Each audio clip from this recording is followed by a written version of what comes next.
اعوذ باللہ من الشیطان الرجیم بسم اللہ الرحمن الرحیم قل،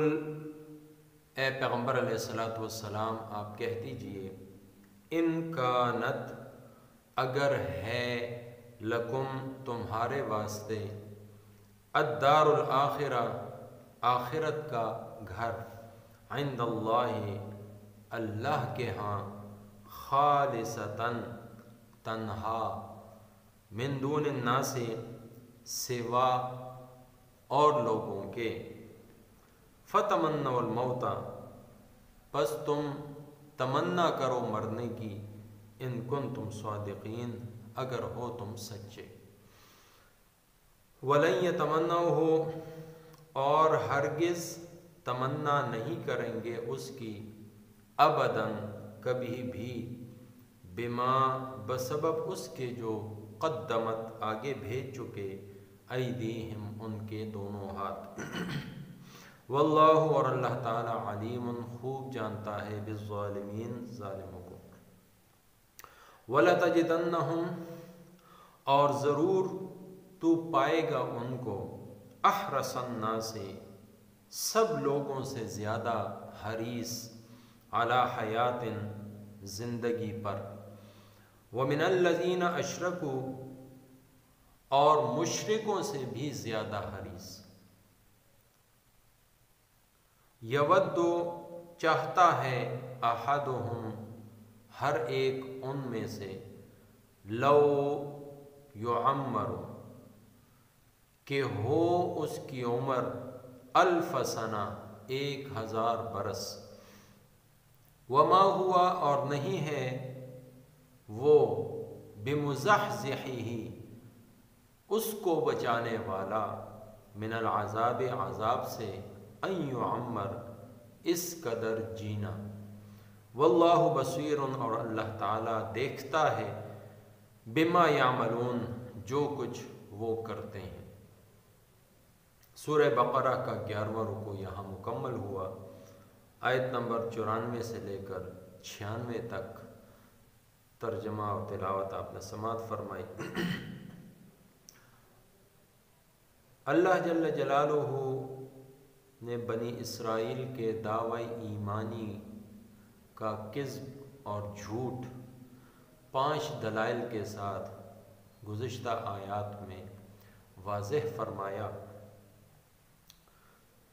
یہ جو یہود تھے باوجود اس قدر نافرمانیوں کے، اس قدر بغاوتوں اور سرکشیوں کے، یہ لوگ اس زوم میں تھے کہ ہم نیک لوگوں کی اولاد ہیں، ہمارے ہاں بڑے بڑے برگزیدہ پیغمبر گزر چکے، تو ہمیں آخرت کی کوئی فکر ہی نہیں، آخرت میں جو ہمیشگی کا گھر ہے، جنت ہے، وہ ہے ہی ہمارے لیے۔ کچھ آیات کے بعد آگے آ رہا ہے کہ یہ کہتے تھے، چاہے یہودی تھے یا عیسائی، وَقَالُوا لَن يَدْخُلَ الْجَنَّةَ إِلَّا مَنْ كَانَ هُودًا أَوْ نَصَارَىٰ جنت میں کوئی اور داخل ہو ہی نہیں سکتا، یا یہودی داخل ہوں گے یا عیسائی داخل ہوں گے۔ تو اب یہاں سے ان کو ایک حکم دیا جا رہا ہے کہ اگر تم واقعی یہ سمجھتے ہو کہ آخرت کا گھر تمہارا ہی ہے، آخرت میں جنت کے مستحق صرف اور صرف تم ہی لوگ ہو، کوئی اور نہیں جا سکتا، تو پھر ہونا تو یہ چاہیے کہ تمہیں وہاں جانے کی بھی جلدی ہو، تمہیں چاہیے کہ دنیا کی اس پرفتن زندگی کو پس پش ڈالتے ہوئے اللہ تعالیٰ سے موت کی دعا کرو، تمنا کرو، آرزو کرو کہ اللہ تعالیٰ تمہیں جلد از جلد وہاں پر پہنچا دے۔ ان آیات میں اصل میں مباہلے کا حکم ہے۔ مباہلہ اس چیز کو کہتے ہیں کہ جب بحث مباحثہ اور آپس میں بات چیت اور اس کے علاوہ معجزات اور دلائل براہین وغیرہ کچھ بھی ایک قوم پر اثر نہ کریں، وہ ان کو نہ مانے، تو آخری مرحلے پر پھر یہ کیا جاتا ہے کہ اہل اسلام اور اہل کفر وہ دونوں ایک میدان میں جمع ہو کر اپنے بچوں، عورتوں، اپنے مال مویشی، سامان جو کچھ بھی ہے سب کچھ لا کر اللہ تعالیٰ سے دونوں فریق سوال کرتے ہیں، دعا کرتے ہیں کہ یا اللہ ہم میں سے جو جھوٹا ہے اس کو ہلاک کر۔ تو ان کو مباہلے کی دعوت دی گئی۔ پیغمبر علیہ السلام نے ان سے کہا کہ ٹھیک ہے، جب تم نہیں مانتے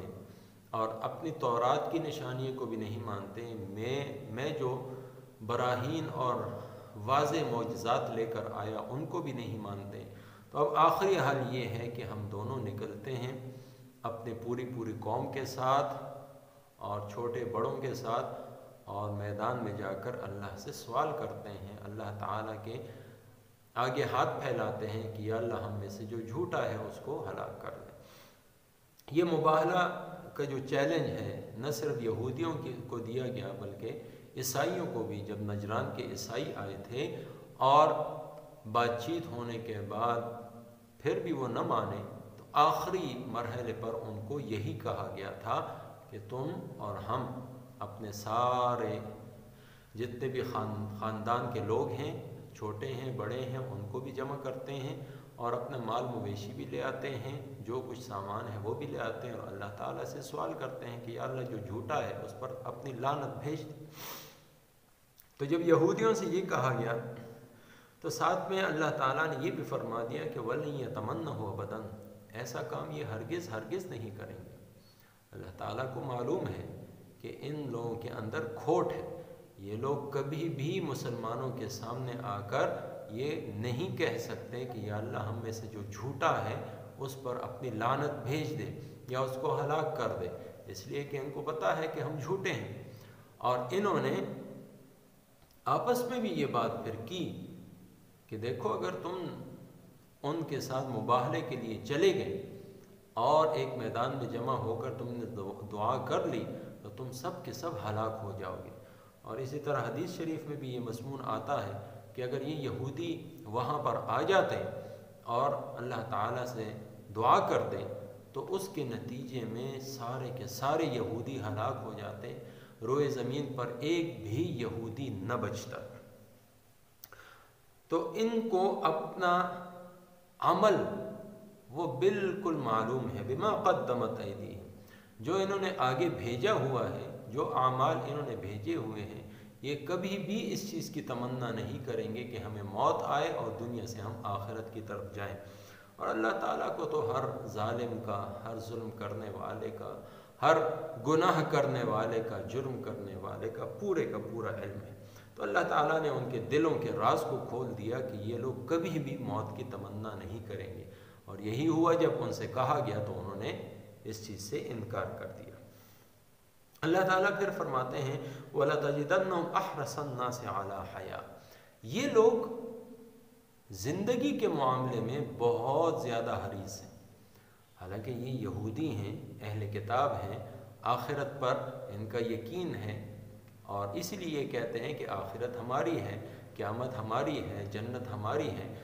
لیکن یہ لوگ، قرآن کریم کہتا ہے کہ مشرک لوگوں سے بھی زیادہ، حالانکہ مشرکوں کا آخرت پر کوئی یقین نہیں، وہ صرف یہی چاہتے ہیں کہ اس دنیا کے اندر رہیں اور خوش و خرم رہیں، دنیا کی لذات اور خواہشات کو پورا کر لیں، اور یہ لوگ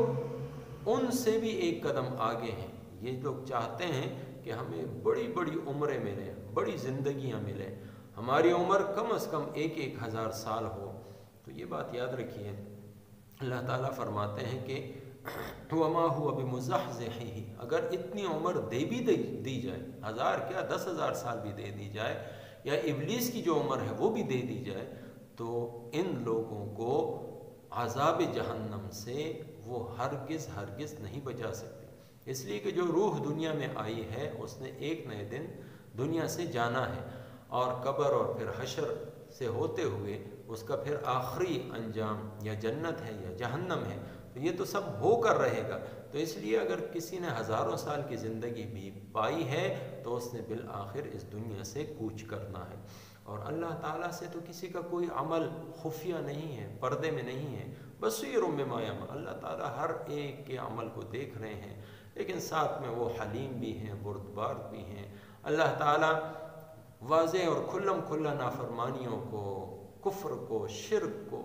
دیکھتے ہوئے بھی ان پر عذاب نہیں نازل کر فرماتے، بلکہ ان کو چھوٹ دیتے ہیں، مہلت دیتے ہیں کہ شاید میرا بندہ میری طرف لوٹ آئے. اور اللہ تعالیٰ اس لوٹنے پر،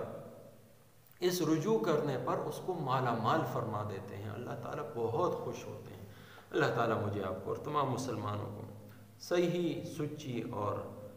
پکی توبہ کرنے کی اور رجوع الی اللہ کرنے کی توفیق عطا فرمائے. ترجمہ دوہرا لیتے ہیں. قل کہہ دیجئے، ان کانت اگر ہے، لکم تمہارے لیے، الدار الآخرت آخرت کا گھر، عند اللہ اللہ تعالیٰ کے ہاں، خالصتاً تنہا، من دون الناس دوسرے لوگوں کو چھوڑ کر، فتمنوا الموت تو تم مرنے کی آرزو کرو، ان کنتم صادقین اگر تم سچے ہو. وَلَن يَتَمَنَّوْهُ اور ہرگز وہ تمنا نہیں کریں گے موت کی، ابداً کبھی بھی، بما بسبب اس کے، قدمت جو آگے بھیج دیا، ایدیہم ان کے ہاتھوں نے، واللہ علیم بالظالمین اور اللہ تعالیٰ خوب جانتا ہے ظالموں کو.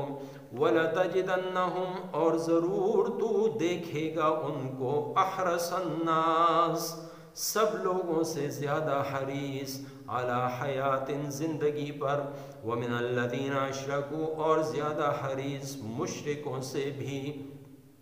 یود چاہتا ہے، احدہم ایک ایک ان میں، لو یعمر کہ پائے، الف سنہ عمر 1000 برس، وما ہوا اور نہیں ہے وہ، بمزحزحہ اس کو بچانے والا، من العذاب عذاب سے، ان یعمر یہ کہ اتنی عمر دے دی جائے. واللہ بصیر اور اللہ تعالیٰ دیکھتا ہے، بما یعملون جو کچھ وہ کرتے ہیں. وما توفیقی الا باللہ.